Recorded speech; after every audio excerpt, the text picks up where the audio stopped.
ከጤና አንፃር ይሄ ዌስት ሆም ቱ ሆም ዶር ቱ ዶር ተለቅሞ የመጣው ዌስት ቆሻሻ እዛ ጋር ከአካባቢ ላይ ቢጣል ወይ ደግሞ እዛው ቤት ውስጥ ቢቆይ ህብረተሰቡ ላይ የተለያየ ተላላፊ በሽታዎችን ሊፈጠር ይችላል ማለት ነው።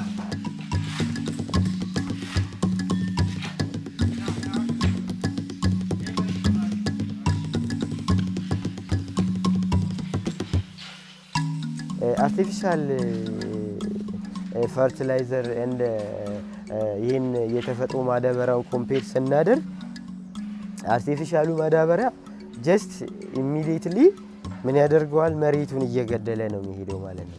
ይሄ ግን ኦርጋኒክ የሆነ ኮምፖስት ነው።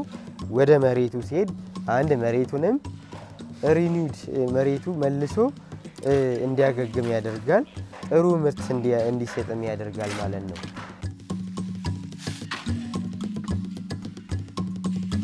ለማዳበሪያ ለአርቲፊሻል ማዳበሪያ ኦቨር ኮስት ነው የሚያደርጉ በዶላር ነው የሚያከራችን ላይ ስለሚደረሳት ማለት ነው። ይሄን ግን ራሳችን ብር ነው ራሳችን እኛው ጋር የነበረውን መልሰን እኛ ተጠቀምን ማለት ነው። ያን ስናደርግ ምንድነው መሬታችንን እያዳበርን ጥሩ ምርት እንዲሰጠን አደረግን ማለት ነው። ቅድም አንስቼዋለሁ።